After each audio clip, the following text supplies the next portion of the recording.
Welcome to the Does It Work podcast by Biomarker Labs, where you can find wellness without the woo.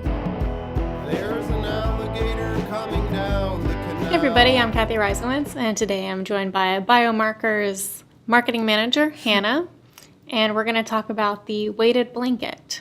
So how did you choose to experiment with the weighted blanket? At first, I was going to do a diet study, and then because of health issues, I decided not to drink caffeine for a little bit. So I couldn't do the bulletproof diet anymore because that really relies on the morning coffee. So I thought the weighted blanket would be good, not really changing anything about my diet, and pretty easy. Yeah, it looked really fun. I was honestly kind of jealous. Yeah. Seemed a lot better than the keto diet, Yeah. but I don't know. After talking to you, I'm not sure, but we'll get into that. So when you were looking at the weighted blanket, did you look into any evidence or studies, or what kind of appealed to you about it? Yeah, so I looked at a couple of different research things about it. Most of the information out there came from the companies themselves. There's not a lot of independent research, not even very many I tried the weighted blanket and here's what happened studies. And so it was kind of hard to figure out what exactly my reaction was going to be. The insert that came with the blanket said that it reduced anxiety and also reduced symptoms of a lot of different things, including ADHD and Parkinson's, and it kind of made some really great claims. And so I thought it would be good to test for me. For sure. Yeah, as far as I know, it's helpful for kids with autism. Mm-hmm. It helps them calm down. And it also reminds me of a book that I read, John Elder Robinson's Look Me in the Eye. Mm-hmm. He has Asperger's syndrome and wrote about loving it when his wife would lay on top of him, Yeah. how that really calmed him down. And so I thought, well, if you don't have a wife to lay on you, maybe this is a good You alternative. can buy a blanket. Yeah. Exactly.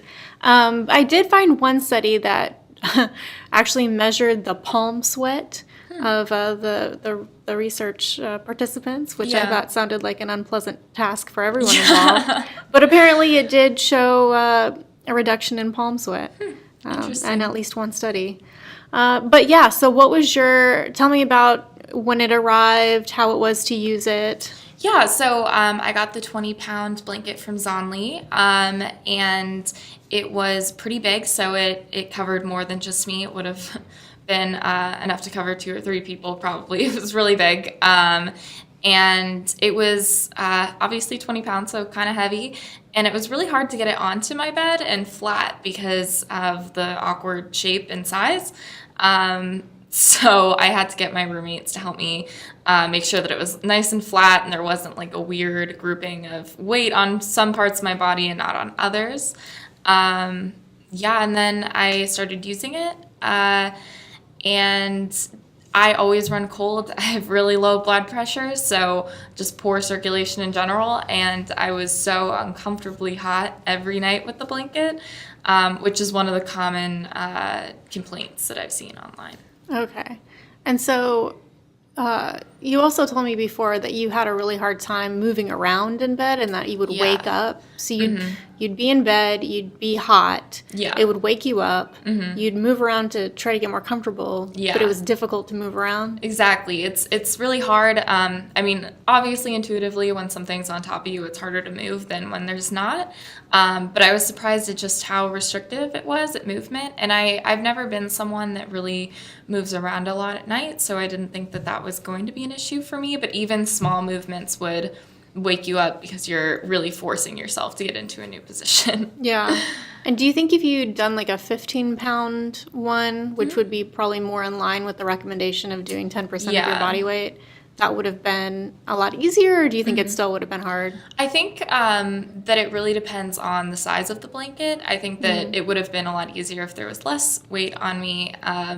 But because of the large size of the blanket, we ended up going up in weight because I still don't even think 10 pounds total were on me because of just how big it was. Exactly. Interesting. Yeah. I hate it when I'm in bed and like half the cover's on me. So I'd probably want to get a bigger one too. Yeah. But then, it's harder to move around and everything like that. Pros and cons. So do you think that if you hadn't been doing this for work, you would have stopped using it sooner? Oh, yeah, for sure. There were many nights that I woke up sweating, and I just wanted to throw the blanket off my bed, which it's really hard to throw that blanket, but I just wanted to push it off and get a good night's sleep. But we really wanted to see how it would work, so I stayed strong and stayed under the blanket all night. I appreciate your commitment to science.